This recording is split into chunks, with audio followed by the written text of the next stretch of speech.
नमस्कार दोस्तों, आज की इस वीडियो में हम सीखेंगे कि जीरोधा में स्टॉप लॉस और टारगेट कैसे लगाए। उससे पहले दोस्तों हमारे लिए ये समझना जरूरी है कि स्टॉप लॉस और टारगेट की आखिर जरूरत क्यों है। आखिर हमारे लिए स्टॉप लॉस और टारगेट इतना इम्पोर्टेंट क्यों है। तो चलिए सबसे पहले इसी को समझ लेते हैं कि हमारे लिए स्टॉप लॉस और टारगेट जरूरी क्यों है। सबसे पहले हम समझते हैं स्टॉप लॉस क्या है और ये हमारे लिए क्यों ज़रूरी है। तो दोस्तों जैसे इसके वर्ड से ही हमें पता चल रहा है कि स्टॉप लॉस का मतलब यहाँ पर हानि को कम करना है। हानि को कम करना कैसे दोस्तों, जैसे मान लो कोई स्टॉक आपने बाई किया है और यहाँ पर आप अनुमान लगा रहे हैं कि ये स्टॉक यहाँ से ऊपर जाएगा, लेकिन मार्केट में कोई भी कन्फर्म सिग्नल नहीं होता कि वहाँ से उस स्टॉक का प्राइस ऊपर ही जाएगा। वो स्टॉक नीचे भी आ सकता है। अगर स्टॉक का प्राइस ऊपर जाता है तो वेल एंड गुड, ये तो हमारे लिए बहुत ही अच्छी बात है। लेकिन अगर उस स्टॉक का प्राइस नीचे आता है, हमारे दिल की धड़कनें तेज हो जाती है और हमारा लॉस पोर्टफोलियो में बढ़ने लग जाता है। तो उस लॉस को कम करने के लिए या उस लॉस से बचने के लिए हमें स्टॉप लॉस ऑर्डर लगाना होता है। दोस्तों जाहिर सी बात है कि किसी स्टॉक का प्राइस अगर नीचे आता है, जिस प्राइस पर हमने बाई किया है उससे तो हमें लॉस होता है। लॉस होना कोई बड़ी बात नहीं है, लेकिन दोस्तों किसी भी स्टॉक को बाई करने से पहले हमारे सामने एक प्लान होना चाहिए रिस्क मैनेजमेंट का। हमें उस स्टॉक में पता होना चाहिए कि हमारा इस स्टॉक में टारगेट क्या है और इस स्टॉक में हमारा स्टॉप लॉस क्या है।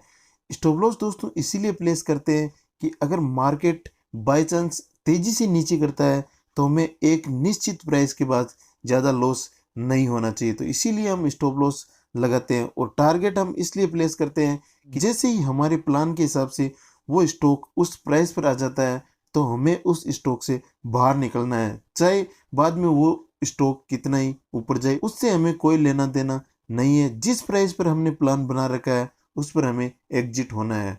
ये एग्जिट दोनों तरह के मार्केट के लिए होता है। अगर उस स्टॉक में मार्केट बेरिश है तो भी हमारे लिए स्टॉप लॉस के लिए प्राइस निश्चित है, और अगर मार्केट बुलिश है तो भी हमारे टारगेट के लिए प्राइस निश्चित है। इसलिए हम दोस्तों मार्केट में स्टॉप लॉस और टारगेट लगाते हैं।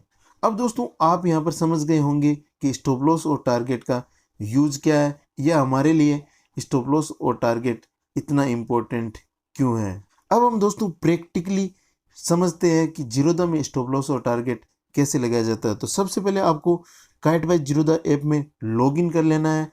बाय द वे अगर आपके पास जीरोधा में डीमेट अकाउंट नहीं है तो लिंक मैंने वीडियो के डिस्क्रिप्शन में दे दिया है, वहाँ पर जाकर आप अपना डीमेट अकाउंट ओपन कर सकते हैं। अगर आपको डीमेट अकाउंट ओपन करना नहीं आता तो इसके रिगार्डिंग हमने कंप्लीट डेडिकेटेड वीडियो बना रखा है, उसको देखकर आप अपना डीमेट अकाउंट ओपन कर सकते हैं।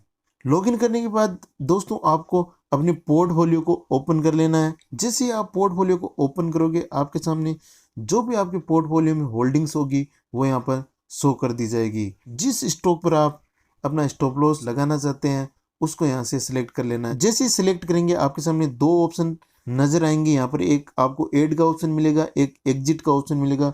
तो सिंपली आपको एग्जिट पर टैप कर देना है। एग्जिट पर टैप करने के बाद आपके सामने इस प्रकार का इंटरफेस आएगा, जिसमें यहाँ पर आपको क्वांटिटी का बॉक्स मिलेगा, प्राइस का बॉक्स मिलेगा, नीचे आपको मार्केट लिमिट, स्टॉप लॉस और स्टॉप लॉस मार्केट के ऑप्शन देखने को मिल जाएंगे, और नीचे यहाँ पर आपको स्वाइप टू सेल का ऑप्शन मिलेगा। तो सबसे पहले हमें यहाँ पर क्वांटिटी सिलेक्ट करनी है। तो जो भी क्वांटिटी आप स्टॉप लॉस के लिए रखना चाहते हैं वो यहाँ से सेलेक्ट कर सकते हैं, और उसके बाद में आपको यहाँ पर प्राइस एंटर करना है। तो प्राइस एंटर करने के लिए यहाँ पर सबसे पहले आपको स्टॉप लॉस ऑर्डर को चूज करना पड़ेगा। तो जैसे ही हम स्टॉप लॉस को चूज करेंगे प्राइस का बॉक्स ओपन हो जाएगा। जैसे मुझे यहाँ पर 148.50 रुपये का स्टॉप लॉस ऑर्डर लगाना है तो इसके लिए मैं यहाँ पर प्राइस एंटर कर दूंगा, और नीचे यहाँ पर आपको ट्रिगर का ऑप्शन मिलेगा, उसमें आपको ट्रिगर प्राइस एंटर कर देना है। तो दोस्तों ट्रिगर प्राइस आपको जो भी आपने लिमिट प्राइस एंटर करी है उससे ऊपर प्राइस एंटर करनी है। उससे आप 10 पैसा, 20 पैसा या 50 पैसा ऊपर एंटर कर सकते हैं, लेकिन आपको ध्यान रखना है कि लिमिट प्राइस से ऊपर का प्राइस एंटर करना है। तो मैं यहाँ पर सिंपली एंटर कर दूंगा 149 रुपये, और नीचे यहाँ पर जो स्वाइप टू सेल का टैब दे रखा है उस पर स्वाइप कर देना है।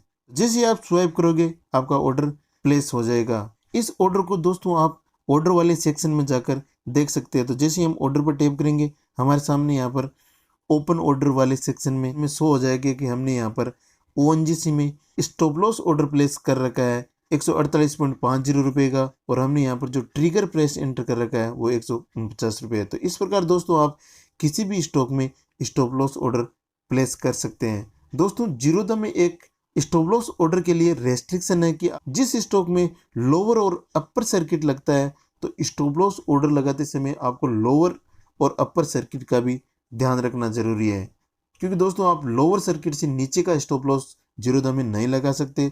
तो आपको यहाँ पर लोअर सर्किट का भी जरूर से ध्यान रखना है। दोस्तों हमने यहाँ पर स्टॉप लॉस ऑर्डर प्लेस कर दिया है। अब हम चलते हैं टारगेट ऑर्डर पर। तो टारगेट ऑर्डर प्लेस करने के लिए फिर से हम स्टॉक को सिलेक्ट कर लेंगे। सिलेक्ट करने के बाद वही हमारे सामने दो ऑप्शन आएंगे, उसमें से हमें एग्जिट सेलेक्ट कर लेना है। इसके बाद यहाँ पर आपको क्वांटिटी सेलेक्ट कर लेनी है और नीचे यहाँ पर जो लिमिट का ऑप्शन दे रखा है उसको सिलेक्ट कर लेना है। तो जैसे लिमिट पर टैप करेंगे हमारे सामने प्राइस का बॉक्स ओपन हो जाएगा। इसमें हमें अपनी प्राइस एंटर कर देनी है। तो हम यहाँ पर मान लो टारगेट चाहते हैं कि हमें 180 रुपये में इसको सेल करना है, तो हम यहाँ पर अपना टारगेट एंटर कर देते हैं। तो यहाँ पर हम 180 रुपये एंटर कर देंगे और नीचे यहाँ पर जो स्वाइप टू सेल का टैप दे रखा है उस पर टैप कर देंगे, आपका ऑर्डर प्लेस हो जाएगा। तो इस प्रकार दोस्तों आप काइट बाय जीरोधा ऐप में स्टॉप लॉस और टारगेट ऑर्डर लगा सकते हैं और अपने लॉस को मिनिमाइज कर सकते हैं और अपने टारगेट को मैक्सिमाइज कर सकते हैं। दोस्तों अगर मार्केट में आप नए हैं और मार्केट में आप इन्वेस्टमेंट करते हैं या ट्रेड करते हैं तो आपको स्टॉप लॉस ऑर्डर जरूर लगाना चाहिए। बिना स्टॉप लॉस के आपको कोई भी ऑर्डर प्लेस नहीं करना चाहिए, क्योंकि दोस्तों मार्केट का सेंटिमेंट हमें पता होता है लेकिन मार्केट कितना बड़ा मूवमेंट करेगा ये हमें किसी को भी पता नहीं होता। तो इसलिए हमें बड़े लॉस से बचने के लिए हमेशा स्टॉप लॉस ऑर्डर जरूर प्लेस करना चाहिए। अगर आप टारगेट ऑर्डर प्लेस नहीं करते तो कोई बात नहीं, लेकिन आपको अपनी कैपिटल को सेव करना है, इसलिए आपको स्टॉप लॉस ऑर्डर जरूर प्लेस करना चाहिए। इस प्रकार दोस्तों आज की वीडियो में इतना ही। उम्मीद करता हूँ कि आपको वीडियो पसंद आया होगा और मैंने जो भी चीज़ें यहाँ पर बताई है वो आपको समझ में आई होगी। अगर आपको वीडियो पसंद आए तो वीडियो को लाइक करें, अपने दोस्तों के साथ शेयर करें और अगर आप चैनल पर नए हैं तो चैनल को सब्सक्राइब जरूर कर लें और साथ में उस बेल आइकन को प्रेस कर दीजिए ताकि इस प्रकार का कंटेंट जैसे मैं अपलोड करूं आपको उसका नोटिफिकेशन मिल जाए। मिलते हैं ऐसे इंफॉर्मेटिव वीडियो के साथ, तब तक के लिए नमस्कार, जय हिंद।